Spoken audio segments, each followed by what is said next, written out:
ଚାଲନ୍ତୁ ଆଜି ଆମେ ମହାନ ଗାୟକ ସ୍ୱର୍ଗତ ହ୍ୟୁମାନ ସାଗରଙ୍କର ଜୀବନ ବିଷୟରେ ଜାଣିବା।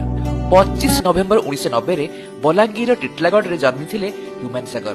ତାଙ୍କ ବାପା ଏବଂ ଜେଜେବାପା ଉଭୟ ଥିଲେ ସଙ୍ଗୀତଜ୍ଞ, ତେଣୁ ତାଙ୍କର ପିଲାଦିନୁ ହିଁ ସଙ୍ଗୀତ ପ୍ରତି ଆକୃଷ୍ଟ ହେବା ସ୍ୱାଭାବିକ। 2012ରେ ତରଙ୍ଗ ମ୍ୟୁଜିକର ଭଏସ୍ ଅଫ୍ ଓଡ଼ିଶା ସିଜନ 2ର ୱିନର ହୋଇ ଓଡ଼ିଶାର ଘରେ ଘରେ ପରିଚିତ ହୋଇଥିଲେ ହ୍ୟୁମାନ ସାଗର। ତାପରେ ଅନେକ ଓଡ଼ିଆ ଆଲବମରେ ଗୀତ ଗାଇଲା ପରେ 2015ରେ ଓଲିଉଡ ଫିଲ୍ମ ଇସ୍କ ତୁ ହି ତୁରେ ପ୍ଲେବ୍ୟାକ୍ ଡେବ୍ୟୁ କରିଥିଲେ ଏବଂ ଓଡ଼ିଶାବାସୀଙ୍କ ହୃଦୟ ଜିତି ଯାଇଥିଲେ। ପରବର୍ତ୍ତୀ 10 ବର୍ଷରେ 150ରୁ ଅଧିକ ଫିଲ୍ମ ସଙ୍ଗ ଏବଂ 200ରୁ ଅଧିକ ଆଲବମ ଟ୍ରାକ୍ ଗାଇ ଓଡ଼ିଶା ସଙ୍ଗୀତ ଜଗତରେ ନିଜର ଏକ ସ୍ୱତନ୍ତ୍ର ପରିଚୟ ସୃଷ୍ଟି କରିଥିଲେ।